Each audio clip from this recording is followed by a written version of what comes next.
Водата е същността на живота.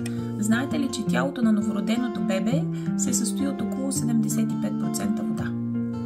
С напредването на възрастта този процент намалява. И когато достигнем старостта, телата ни съдържат само около 50-60% вода. При консултациите с моите пациенти и техните близки често се налага да говорим за водата и нейното значение. Трябва да говорим за това. Практиката показва, че не обръщаме внимание на нещо на пръв поглед простичко, което обаче е проблем и води до сериозни усложнения. Нека обясня какво имам предвид и съм сигурна, че ще се съгласите с мен. Водата играе решаваща роля във всяка телесна функция. Тя помага за храносмилането, регулира метаболизма, балансира хормоните. Жизнено важна е за правилната мозъчна функция.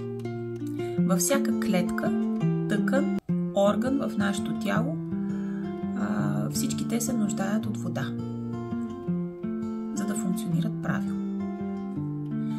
С напредването на възрастта усещането за жажда намалява.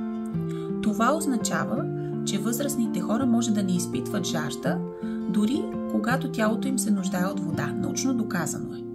Природата го измислила. Нормално е да се забавят и изключват процесите в тялото постепенно. Това са част от процесите на стареене. С времето това води до хронична дехидратация, която обаче е опасна и може да влоши различни здравословни проблеми. А още по-голям е риска от сериозно усложнение, когато има остро заболяване при възрастния човек. Дори лека настинка, инфекция, грип, операция.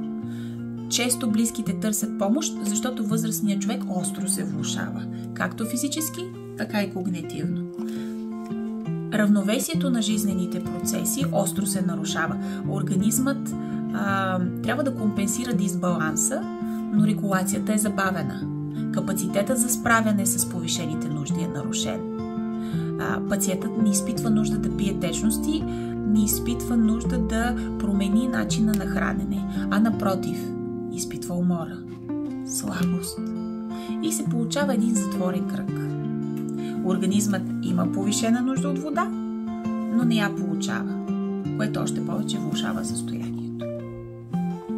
Когато говорим за това, самите пациенти често казват, че според тях това не е проблем. А в същото време споделят, че нямат апетит, нямат сили и желание за хранене. Отчитат това като причина шишето им да стои до тях, без всъщност да пият от него.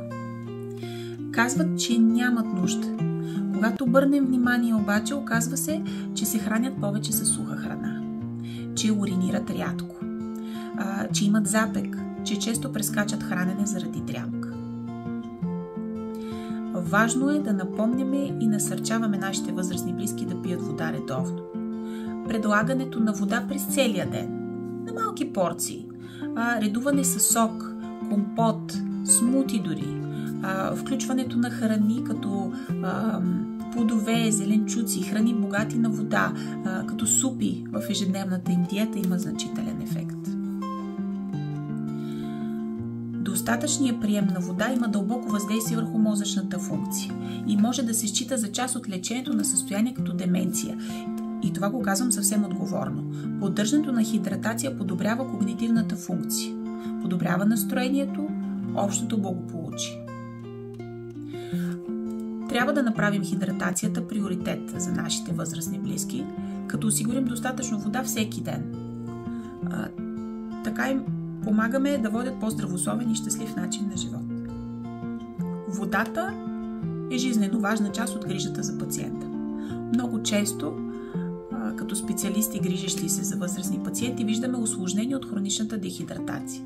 Тя прави тялото по-уязвимо към инфекции, води до лош метаболизъм, хроничен запек, проблеми с кръвообращението, в някои случаи дори инсулт, сърдечни проблеми и тромбози. Помислете за храненето и водата, преди да се превърнат в проблем. Важна част от грижата е именно внимателно наблюдение и корекции с малки стъпки, всеки ден, за поддържане на оптимална грижа. Възрастният човек не може да се справи сам. Ако имате нужда от консултация за конкретен пациент, свържете се с нашия екип от